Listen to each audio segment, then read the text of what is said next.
सुबह के 9 बजने वाले टाइम्स नाउ नव भारत पर न्यूज कमांड सेंटर से आप सबका एक बार फिर से स्वागत है और खबरों का सिलसिला आगे बढ़ाएं। आपको बता दें, मैं हूं ज्योति मिश्रा। दिन भर की तमाम बड़ी खबरें अगले 1 घंटे तक हम आपको दिखाने वाले हैं और नजर हमारी बनी रहेगी युद्ध से बने हालातों पर भी। तो शुरुआत करते हैं युद्ध से जुड़ी इस वक्त की सबसे बड़ी खबर के साथ। मिडिल ईस्ट में महायुद्ध लगातार जारी है और युद्ध का 12वां दिन है आज। अमेरिका रुकने के लिए तैयार नहीं है तो ईरान झुकने के लिए तैयार नहीं है। चीन और रूस के बाद अब नॉर्थ कोरिया भी ईरान के साथ नजर आने लगा है। ऐसे में इस युद्ध के और ज्यादा लंबा खींचने के आसार नजर आ रहे हैं और स्ट्रेट ऑफ हॉर्मुज पर यूएस ने भारी तबाही मचाई है। बीती रात भी ईरान और इजराइल दोनों ही तरफ से मिसाइलें दागी गई। एक दूसरे पर ताबड़तोड़ हमले जारी हैं। दोनों में से कोई भी पीछे हटने के लिए तैयार नहीं। तो ऐसे में देखना यह होगा कि आखिर ये युद्ध अभी कितना लंबा खिंचता है।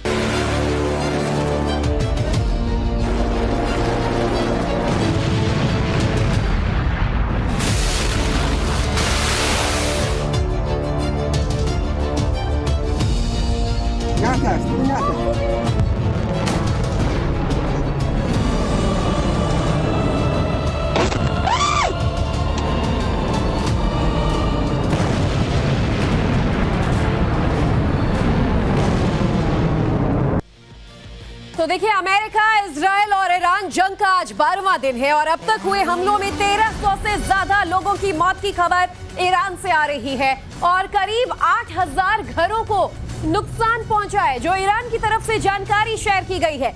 ईरान में करीब 9600 सिविलियन इलाकों पर हमले हुए। घरों में, बाजारों में, अस्पताल से लेकर मेडिसिन सेंटर्स और स्कूल भी उन टारगेट्स में शामिल थे। ईरान की तरफ से इजराइल के ठिकानों पर भी हमला किया गया। इजराइल के हाइफा, यरूशलेम और तेल अवीव पर मिसाइल दागने का ईरान ने दावा किया है। तो मिडिल ईस्ट पर भी कई हमले किए।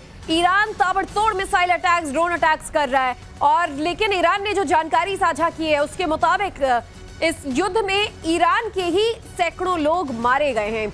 युद्ध का 12वां दिन है और आपको बता दें कि जो ईरान ने कहा है कि 12वें दिन 1300 से ज्यादा लोगों की मौत इन पिछले 11-12 दिनों में हुई है और 8000 से ज्यादा घर मकान जो हैं वो क्षतिग्रस्त हुए हैं। ईरान में करीब 9600 सिविलियन इलाकों पर हमले हुए। वहां मौजूद तमाम जो घर हैं या फिर बाजार का एरिया हो, अस्पताल हो, अलग अलग सेंटर्स हो और कुछ स्कूल पर भी हमले का दावा ईरान ने अपनी तरफ से किया है। ईरान की तरफ से इजराइल के ठिकानों पर भी हमला किया जा रहा है। इजराइल के हाइफा हो, यरूशलेम, तेल अवीव पर लगातार ईरान मिसाइल दाग रहा है। तो मिडिल ईस्ट हालात बन रहे हैं, उसे देखकर लगता है कि ये लड़ाई अभी और लंबी चलेगी, क्योंकि जिस तरह से ईरान को चीन के बाद अब उत्तर कोरिया के आ जाने से युद्ध और लंबा खींचने का आसार नजर आ रहा है। किम जोंग ने ईरान पर अमेरिकी हमले का विरोध किया है। अब रूस, चीन और नॉर्थ कोरिया साथ आ चुके हैं। ईरान इस युद्ध के और लंबा खींचने की बात कह रहा है और ईरान का यह भी कहना है कि हम झुकने वाले नहीं हैं और जो कंबाइंड हमले इजराइल अमेरिका के, इसका सामना आने वाले 10-10 सालों तक करने के लिए तैयार है।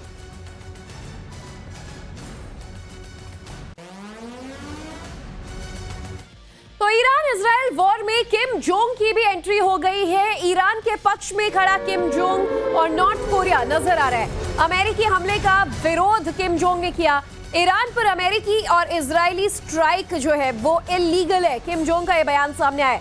इससे पहले रूस का खुला समर्थन ईरान को मिला और फिर उसके बाद चीन भी ईरान के समर्थन में नजर आया और अब देखिए नॉर्थ कोरिया जैसा एक पावरफुल मुल्क भी, किम जोंग भी ईरान के समर्थन में उतर आए हैं। और किम जोंग का कहना है कि जो इजराइल और अमेरिकी स्ट्राइक्स हुए हैं ईरान पर वो गैर कानूनी है, वो इलीगल है और ऐसे में अपना समर्थन ईरान को दिया। तो अब जैसे बड़े मुल्कों के और पावरफुल देशों का समर्थन ईरान को मिल रहा है, उससे आसार ये लग रहे हैं कि अब युद्ध और लंबा खिंच सकता है। मिडिल ईस्ट में महायुद्ध का 12वां दिन है। अब युद्ध से पहले से भी ज्यादा हालात जो हैं वो भीषण होते जा रहे हैं। बीती रात अमेरिका ने ईरान के कई जहाजों पर बमबारी कर उसे तबाह कर दिया। तो इधर ईरान भी चुप नहीं बैठ रहा है। कतर में ईरान ने एक बार फिर अमेरिकी बेस पर अटैक किया और उसे तबाह कर दिया। ईरान ने बीती रात बहरीन पर मिसाइलों की बौछार कर दी। तो वहीं इजराइल भी हिजबुल्लाह पर लगातार हमले कर रहा है।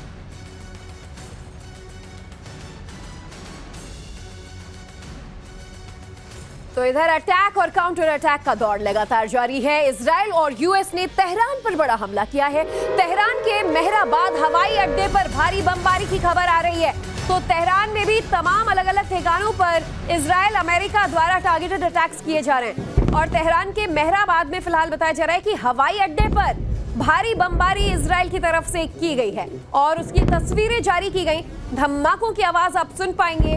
और ईरान ने दावा किया था कि उसके कई buildings, complexes, schools, airport stations पर भी जो हमले हैं वो किए गए। और इसकी एक बानगी इस एक्सक्लूसिव तस्वीर में आप देख पाएंगे। पहले इन तस्वीरों को देखिए और धमाके की आवाज से देखिए कैसे तेहरान जो दहल उठा।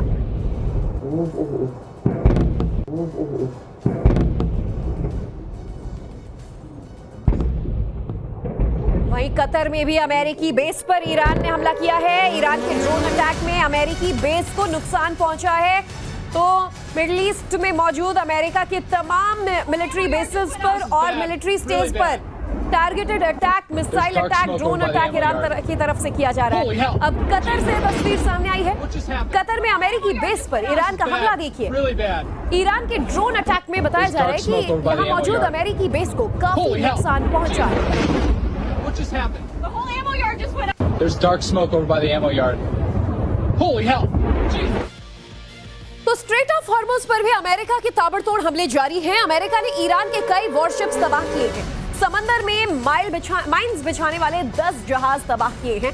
और अमेरिका ने भी दावा किया है कि स्ट्रेट ऑफ हॉर्मुज को कोई बंद नहीं कर सकता है। तो ईरान दूसरी तरफ ये दावा कर रहा है कि या तो जंग जो है वो यहीं से खत्म होगा या यहीं से और ज्यादा खतरनाक होगा। अमेरिका ने जंग के पहले 2 दिन में 46,000 करोड़ खर्च किए। अमेरिका की रक्षा मंत्रालय ने संसद को एक ब्यौरा दिया है जिसमें यह जानकारी दी गई है कि जंग में अमेरिका पर कितना फाइनेंशियल प्रेशर अब तक पड़ा। युद्ध की शुरुआत में ही तमाम महंगे और आधुनिक हथियारों का इस्तेमाल अमेरिका ने किया। प्रिसिजन और गाइडेड मिसाइलों और दूसरे एडवांस हथियारों से हमला किया। और पहले ही दिन के हमले में खामेनेई की भी मौत हुई थी और इसके बाद से लगातार अटैक्स जारी हैं। तो ये जानकारी जो है वो दी गई कि अमेरिका ने जंग के पहले 2 दिन में 46,000 करोड़ खर्च किए। बड़ी खबर एक और इस वक्त की, बहरीन पर ईरान की मल्टीपल ड्रोन अटैक का वीडियो सामने आया है। ईरान पर रिहायशी इलाकों में ड्रोन गिराने का आरोप लगा है। बहरीन के एक मल्टी स्टोरी होटल पर ड्रोन अटैक हुआ। बहरीन में अमेरिकन के होटल में ईरान का अटैक सामने आया है। बहरीन पे शुरुआती दौर से ही जो लगातार हमले हैं वो जारी हैं और अमेरिकी जहां जहां रुके हैं वहां और अमेरिकी बेस पर हमले ईरान की तरफ से जारी है। आप लोग देखिए, भागो पीछे तो पीछे। बहुत तगड़ा ही धमाका हुआ है यहाँ बहरीन में। देख लीजिए, ये देखिए पूरी बिल्डिंग में आग लग गई है, पूरी बिल्डिंग में। अल्लाह,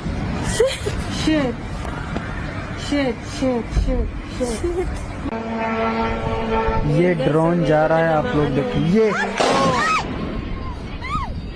भागो पीछे। तो किसी फोन में रिकॉर्ड हुआ ये वीडियो आप देखिए बहरीन में अटैक के। तो इधर ईरान युद्ध के लिए अब एक अलग से स्पेशल बजट जारी कर सकता है और ये बजट जो है ये बनाया जाएगा। बड़ा बयान सामने आया है नेतन्याहू का।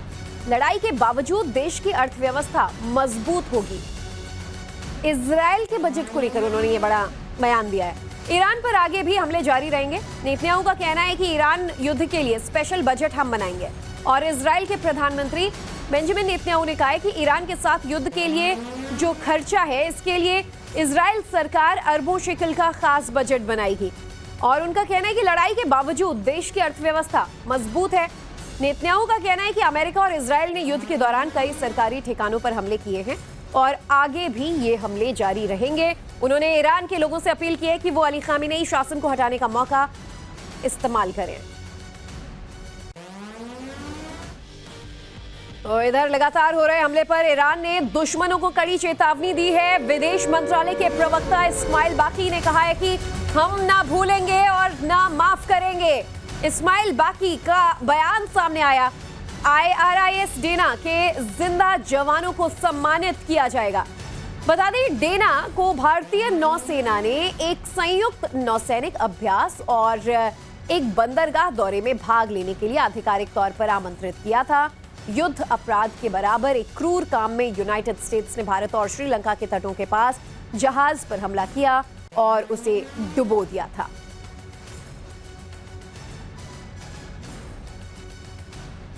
तो ये तस्वीरें भी हम आपको दिखा रहे हैं। विदेश मंत्रालय के जो प्रवक्ता हैं इस्माइल बाकी, उनका ये बयान सामने आया है कि ना झुकेंगे और ना माफ करेंगे।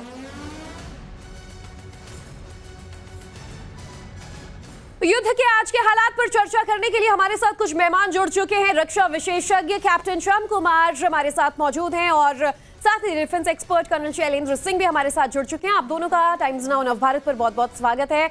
एक बार फिर से श्याम सर, आपसे भी सबसे पहले समझना चाहेंगे, 12वें दिन में युद्ध एंट्री कर चुका है, हालात किस तरीके के बनते नजर आ रहे हैं? और जो एक वेनेजुएला की अगर उम्मीद की होगी इजराइल या अमेरिका ने, तो ऐसी तस्वीर तो नजर नहीं आ रही है ईरान के साथ। ईरान जितने दमदार तरीके से बाउंस बैक कर रहा है या लड़ रहा है, और साथ ही आज 12वें दिन भी दावा कर रहा है कि झुकने वाले तो बिल्कुल नहीं है और माफ भी नहीं करेंगे। धन्यवाद ज्योति। जय हिंद। शालो वरुणा। बिल्कुल सोची समझी रणनीति के तहत प्रीएम्प्टिव स्ट्राइक की गई और अमेरिका लॉन्ग टर्म वॉर के लिए ही आया है, क्योंकि ईरान, आपको मान के चले, अगर आकलन करूं मैं सीधा तो ईरान 80 के बाद से, इराक की वॉर के बाद से उसने अपने आप को संभाला और कन्वेंशनल और ट्रेडिशनल वॉरफेयर जो होती है उसमें उसकी स्ट्रेंथ इतनी नहीं होगी अमेरिका इजराइल के अगेंस्ट में, तो उसने इंडिजिनाइज्ड डेवलपमेंट लॉन्ग टर्म प्रोटेक्ट करके उसने वॉर खींचने की अपनी रणनीति में काफी इन्वेस्टमेंट किया है। और इसी कारण से आप ये सोच रहे हो ना कि मिसाइल्स का खेप, ड्रोन का खेप, उनके वॉरफेयर, इन सबको सबसे पहले खत्म करने की अमेरिका की नीति है।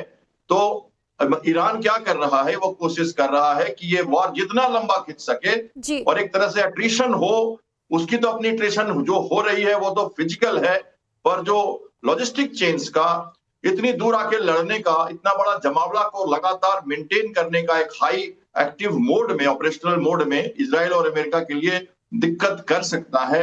तो इजराइल और अमेरिका ने शुरुआत से ही लंबी एक घमासान लड़ाई छेड़ दी है, लेकिन इसके साथ ईरान की जो अब सैन्य क्षमता है, इसे लेकर भी सवाल उठने लगे हैं, क्योंकि कल ताबड़तोड़ जो अटैक्स हैं वो किए गए थे, वहां पर मिसाइल लॉन्चर्स को भी तबाह कर दिया गया था। कर्नल शैलेंद्र सिंह का भी हम रुख करेंगे, लेकिन श्याम सर, एक चीज और आपसे हम ये समझना चाहेंगे कि जैसे हालात अभी ग्लोबल बन रहे हैं, जियोपॉलिटिक्स के मद्देनजर देखें तो अमेरिका इजराइल के खिलाफ खड़े रूस और चीन ने अपना समर्थन तो ईरान को दे दिया। ऐसे में आज एंट्री हो जाती है किम जोंग उन की। नॉर्थ कोरिया का ये समर्थन ईरान के लिए कितना ज्यादा मायने रखता है? देखिए, ये तो निश्चित था कि एक अलाइनमेंट है रशिया, चाइना और ईरान का शुरू से, और नॉर्थ कोरिया भी उसी अलाइनमेंट में आता है। तो आज न कल ये बयान तो आना ही था। और आपको पता ही है ईरान ने कई टेक्नोलॉजी वहां से डेवलप भी की है, टैसिट सपोर्ट्स है उनका, मिलिट्री के खेप भी गए हैं वहां से, कई चीजें जो इसकी जो मिसाइल की कैपेबिलिटी है, या जो खासकर न्यूक्लियर प्लांट्स जो ये बना रहा है, या जो भी इसकी जो टेक्नोलॉजी डेवलप हो रही है, इसमें नॉर्थ कोरिया का पूरा अंदर से सपोर्ट है। तो वो खुल के आना ही है उसको आज न कल, हालांकि वो काफी दूर है। और ये बात बिल्कुल क्लियर है कि पिछले बार जब युद्ध हुआ था तो ये दोनों, रशिया और चाइना, सामने नहीं आए थे। रशिया के फ्लीट्स ने वहां एक्सरसाइज की ओमान की खाड़ी में युद्ध होने के 4 दिन पहले, और जिबूती में उनका बेस है चाइना का, उनके शिप्स भी चाइना के वहां पेट्रोलिंग कर रहे हैं। वो किसी के फ्लैग के अंदर नहीं करते, कोई रिस्पॉन्सिबिलिटी नहीं लेते सी लेन्स ऑफ कम्युनिकेशन को खोलने का, जो सबसे बड़ा मुद्दा अभी वर्ल्ड लेवल पर है। तो ईरान को वो सपोर्ट करेंगे, पर वर्ल्ड को अपनी तरफ नहीं ले पाएंगे, क्योंकि अमेरिका ये कह रहा है कि हमें सी लेन्स ऑफ कम्युनिकेशन खोलना है, जिसकी मैं गारंटी लेना चाहता हूं कोशिश करके, क्योंकि ऑयल एनर्जी सिक्योरिटी पे खतरा है विश्व के लिए। और इस पर भी मैं आऊंगी अगले सवाल के साथ शैलेंद्र जी आपके पास भी, लेकिन फिलहाल एक जो बड़ी जानकारी है ये भी जरा दर्शकों को दे दें। मिडिल ईस्ट में लगातार जंग से अब कई देशों पर असर दिखने लगा है। आइए समझते हैं कि भारत और दूसरे देशों पर इसका क्या असर पड़ेगा।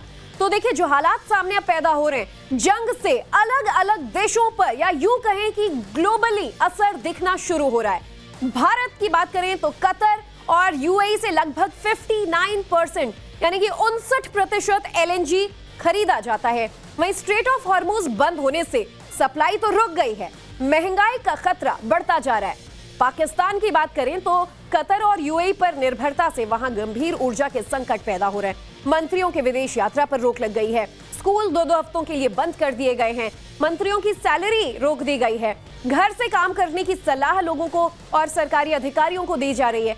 चलिए पड़ोसी मुल्क बांग्लादेश की बात करें तो यहाँ पेट्रोल डीजल की बिक्री पर लिमिट लगा दिया गया है। कई यूनिवर्सिटीज को बंद कर दिया गया है। वियतनाम की बात करें तो ईंधन बचाने के लिए कर्मचारियों को वर्क फ्रॉम होम की सलाह दी गई है। मिस्र की बात करें तो यहाँ फ्यूल की कीमतें अभी से 30% हाइक 30% बढ़ गई हैं। थाईलैंड में अब लिफ्ट की जगह लोग सीढ़ियों का इस्तेमाल करने लगे हैं। सऊदी अरब में दुनिया की सबसे बड़ी तेल रिफाइनरी रास तनुरा हमले के कारण ठप है। तो देखिए ग्लोबल इंपैक्ट जो है वो नजर आने लगा है। शैलेंद्र जी एक चीज ये समझना चाहेंगे कि इजराइल अमेरिका ने जंग में कूदने से पहले ये अनुमान तो लगाया ही होगा कि इसका ग्लोबल इंपैक्ट क्या क्या हो सकता है। मिडिल ईस्ट में बन रहे ऐसे हालात और एशिया में भी अगर हम बात करें खासतौर पर साउथ एशिया की, भारत, पाकिस्तान, बांग्लादेश जैसों देशों पर असर पड़ने लगा है। लेकिन गनीमत यह है कि भारत काफी हद तक प्रिपेयर्ड था। हम पर यह असर उतना ज्यादा अभी नहीं पड़ रहा है। नमस्कार। आपने ये जो आखिरी लाइन बोली ना, ये गोल्डन वर्ड्स हैं। तैयार था, प्रिपरेशन थी। देखिए एक बड़ा निष्पक्ष होकर चीजों को इवैल्यूएट करें। कोई भी कंट्री, स्पेशली यूएस, इजराइल जैसी कंट्री अगर किसी जगह भी कोई अटैक करती है तो वो ये सोच के गलती कभी नहीं करेगी कि वो वेनेजुला है, जैसा कि आकलन मार्केट में किया जा रहा है। Why will it be Venezuela? Venezuela और ईरान की ताकत, एटीट्यूड, सब चीजें बिल्कुल अलग हैं। मूर्ख होगा वो देश जो ईरान को वेनेजुला समझकर अटैक करेगा। कहीं कोई कॉम्बिनेशन, कंपैरिजन हो ही नहीं सकता। आपने एक एक्सपेंसेस की बात करी, 46 करोड़ रुपए पहले दून में। This is nothing. 46 करोड़ रुपया अगर यूएस को इस लड़ाई में खर्च करना पड़ा तो it is peanuts, chicken feed. इससे खर्चा 10-50 गुना ज्यादा होने वाला है। आप सोचते हैं कि यूएस और इजराइल ने यह सोचा नहीं होगा? ऐसा हो नहीं सकता। अगर पहले 10 दिन में आप लड़ाई के बारे में या उनके इंटरसेप्ट के बारे में, एमुनेशन के बारे में, एक्सपेंसेस के बारे में आपको अगर चीजें रोक रही हैं तो मुझे नहीं लगता कि आपको लड़ाई करने का कोई हक है। सबसे बड़ी बात है आपने जो कही है कि हॉर्मूज या ऑयल एनर्जी जो है वर्ल्ड को, वहां आपका मेरा डिस्कशन होना चाहिए। इंडिया तैयार था, इसलिए पेट्रोल प्राइसेस इंक्रीज नहीं हुए हैं। इसीलिए एलएनजी की जो सप्लाई थोड़ी कम हुई है, और वो कम का मतलब ये नहीं है कि अगले दिन सवेरे मीटर बंद हो गया। ठीक है, चीजें अटकी हुई हैं, इसलिए हमारे यहाँ 100 रुपए का अगर सिलेंडर बढ़ गया, एडवाइजरी एक आ गई कि चलिए पहले हम मेरे ख्याल 20 दिन में बुक कर पाते थे, अब उन्होंने कहा है कि 25 दिन से पहले आप बुक नहीं कर पाएंगे। और ये भी एक प्रिकॉशनरी स्टेप है आगे की तैयारी के मद्देनजर जो सरकार ने लिया है। बहरहाल इस पर भी डिस्कशन आगे बढ़ाएंगे, लेकिन इस बीच जो कुछ बड़ी खबरें आ रही है जरा इस पर एक नजर डाल लेते हैं। ईरान वॉर में अमेरिका को बड़े नुकसान की बात कही जा रही है। अब तक अमेरिका के 7 जवानों की मौत हुई है। ईरानी हमलों में अमेरिका के 150 से ज्यादा जवान घायल हुए हैं, ये दावे सामने आ रहे हैं। तो ईरान वॉर में ईरान अपने नुकसान की भी जो बात है वो मान रहा है, लेकिन अमेरिका को हुए नुकसान की भी जानकारी दी गई है। तो इधर एक और बड़ी खबर, अमेरिकी ड्रोन MQ-9 पर ईरान ने बड़ा दावा किया है। MQ-9 रीपर ड्रोन मार गिराने का दावा किया है। $3 करोड़ के MQ-9 ड्रोन को मार गिराया, और ईरान ये दावा पहले भी कर चुका है। ईरान ये दावा एक बार फिर कर रहा है कि हम अमेरिका को काफी क्षति पहुंचा रहे हैं। MQ-9 जो ड्रोन है जिसपे अमेरिका का एक मोटा तगड़ा बजट जो है वो जाता है, $3 करोड़ के करीब का इस MQ-9 ड्रोन को मार गिराया। कैप्टन श्याम सर, एक चीज हम जो ये ड्रोन है जरा इसके बारे में भी हालांकि आपने पहले भी जानकारी दी थी, एक बार थोड़ा सा कुछ और डिटेल्स चाहेंगे, और साथ ही जो अभी हालात बन रहे हैं स्ट्रेट ऑफ हॉर्मुज को लेकर, वहां से आने जाने वाले शिप्स पर भी हमले अब दोनों तरफ से किए जा रहे हैं। और चूंकि आप इस मामले में एक्सपर्ट भी हैं, आप नेवल ऑफिसर भी हैं, जरा ये बताइए कैसे माइन समुद्र में बिछाने की तैयारी जो शिप्स कर रहे थे उस पर अमेरिका ने हमला किया, उसे नाकाम किया। MQ-9 रीपर ड्रोन की बात करें, ये एक नेवल सर्वेलेंस ड्रोन है जो काफी इसकी इंड्योरेंस बहुत ज्यादा है। और आपको पता है भारत ऑलरेडी लीज पे लेके इंडियन नेवी से 4 साल से ऑपरेट कर रही है, और इसके क्रू भी हमारे साथ ट्रेनिंग कर रहे हैं। समझौता भी हुआ है 30 से ज्यादा खरीदने का, जिसमें जो सी गार्डियंस जो आप सुन रहे हो तो समुद्र में जाएंगे 16 और 15 आर्मी और एयरफोर्स को जाएंगे। तो बहुत इंपॉर्टेंट डील है ये, क्योंकि ये लॉन्ग टर्म और सर्वेलेंस ड्रोन है। और जो हॉर्मुज के ऊपर पेट्रोलिंग हो रही है वो लगातार P-8I नेवल सर्वेलेंस एयरक्राफ्ट से और MQ-9 रीपर ड्रोन से हो रही है, क्योंकि लगातार वो वहां के एरिया को अंडर सर्वेलेंस रख रहे हैं। आपने माइनिंग की बात की, तो अमेरिकन फ्लीट जो है 5th बहरीन में, वहां पे mine super number 1 squadron, operational squadron, mine super squad, mine countermeasure squadron है वहां पे, तो इसी काम के लिए नियुक्त है। 5th फ्लीट का ये रिस्पॉन्सिबिलिटी है रेड सी से लेके ओमान की खाड़ी और गल्फ को पूरी तरह से सुरक्षित रखना। तो जहां तक माइन लेइंग की बात है, 3-4 खतरा है जो हॉर्मुज से गुजरने के लिए, सी लेन्स ऑफ कम्युनिकेशन को खोलने के लिए। पहला है कि जैसे ये जो सर्वेलेंस एयरक्राफ्ट है वो उनको मिसाइल से मार रहे हैं। नेवल फ्लीट को उन्होंने डिस्ट्रॉय जरूर कर दिया है, लेकिन IRGC के पास 2 तरह के फोर्स हैं। एक मरीन फोर्स है, नजेजा कहते हैं उसको, नडेजा इनकी जो ईरानियन आर्मी है, उसके लड़ाके जो है वो मॉस्टूम आइलैंड पे बैठे हुए हैं और उसके अंदर उनकी सबमरीन की बेस है। ऑटोनोमस छोटे छोटे शिप्स जो ऑटोमेटिकली चलते हैं बिना क्रू के। फास्ट अटैक क्राफ्ट्स अभी डूबे नहीं, सबमरीन्स, मिनी सबमरीन्स डूबी नहीं है, जो कि माइन लेइंग कर सकती है। 2 नॉटिकल माइल का छोटा सा लेन है आने का और छोटा सा जाने का, और बीच में बफर जोन। तो सेलेक्टिव माइनिंग अगर करते हैं, चाहे वो प्रॉक्सिमिटी माइन हो, इंपैक्ट माइन हो, मूड माइन हो, मैग्नेटिक माइंस हो, तो उनको हटाना बहुत मुश्किल होता है। मैं याद करा दूं दर्शकों को आपके चैनल ऐसे में भी अमेरिका ने दावा किया है कि कई वॉरशिप्स को मार गिराया है। बने रहिएगा सर, एक और अगली बड़ी खबर पर भी नजर डाल लेते हैं, लेबनान से जो आ रही है। यहाँ इजराइल ने एक बेहद घातक हमला किया है। बेरूत में इजराइल की भीषण बमबारी हुई है। हिजबुल्ला के सेंटर पर इजराइल लगातार बमबारी कर रहा है और इस बार इजराइल ने चेतावनी दी है कि नामो निशान मिटा देंगे हिजबुल्ला का। तो लेबनान में इजराइल ने बेहद घातक हमला किया है और बेरूत में इजराइल की भीषण बमबारी हो रही है। हिजबुल्ला के सेंटर पर इजराइल की बमबारी की यह तस्वीर सामने आई है। इस बीच एक और बड़ी खबर, पुतिन ने ईरान के राष्ट्रपति से भी फोन पर बात की है। ईरान के राष्ट्रपति मसूद पेजेश्कियान से फोन पर पुतिन की बातचीत हुई है और पुतिन ने कहा है कि युद्ध को जल्द रोका जाना चाहिए, संघर्ष का समाधान राजनीतिक तरीकों से निकाला जाना चाहिए। पेजेश्कियान ने रूस के समर्थन और मानवीय सहायता के लिए आभार जताया। पुतिन ने ईरान के राष्ट्रपति से फोन पर बात की है। रूस के राष्ट्रपति व्लादिमीर पुतिन ने मंगलवार रात ईरान के राष्ट्रपति मसूद पेजेश्कियान से ये बातचीत की और कहा कि युद्ध को जल्द रोका जाए और क्षेत्र में तनाव कम करना जरूरी है। तो रूस के राष्ट्रपति कार्यालय क्रेमलिन के मुताबिक पुतिन ने बातचीत के दौरान अपने रुख को दोहराते हुए कहा कि इस संघर्ष का समाधान राजनीतिक तरीकों से निकाला जाना चाहिए।